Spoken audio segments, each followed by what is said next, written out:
বাংলাদেশকে টি-টোয়েন্টিতে ভালো করার মন্ত্র দিলেন নান্নু। অন্য দলগুলোর তুলনায় টি-টোয়েন্টিতে অনেকটাই পিছিয়ে বাংলাদেশ। সদ্য শেষ হওয়া টি-টোয়েন্টি বিশ্বকাপে যার প্রমাণ আরও একবার পেয়েছে বিসিবি। তবে টি-টোয়েন্টিতে ভালো করতে হলে বাংলাদেশকে কি করতে হবে তা নিয়ে কথা বলেছেন বিসিবির chief coordinator of program Minhajul Abedin Nannu. মঙ্গলবার 9 জুলাই মিরপুরে গণমাধ্যমের মুখোমুখি হয়ে নান্নু বলেন, টি-টোয়েন্টি ফরম্যাটে এমনিতেই আমরা অনেক পিছিয়ে আছি। আমাদের ঘরোয়া ক্রিকেট যদি দেখেন, খেলোয়াড়রা অনেক কম সংখ্যক ম্যাচ খেলে। আবার বিপিএলের মতো ফ্র্যাঞ্চাইজি টুর্নামেন্টে অনেক গুরুত্বপূর্ণ জায়গায় বিদেশি খেলোয়াড়রাই বেশি খেলে। সেই জায়গায় আমাদের খেলোয়াড়দের সুযোগ কিন্তু কম থাকে। এখন চিন্তা করা হচ্ছে যে লোকাল খেলোয়াড়দের জন্য টি-টোয়েন্টি টুর্নামেন্ট ও ম্যাচের সংখ্যা কিভাবে বাড়ানো যায়।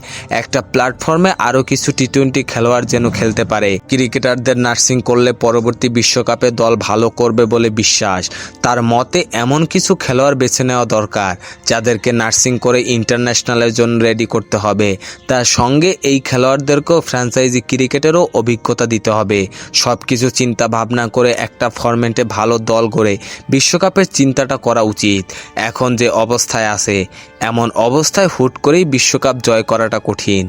একটা সময় দরকার।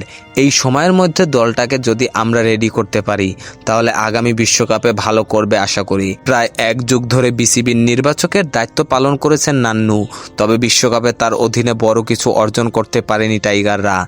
তবে টি-টোয়েন্টিকে এগিয়ে নিতে তার এই পরামর্শ বিসিবি কতটা আমলে নেয় সেটাই দেখার বিষয়।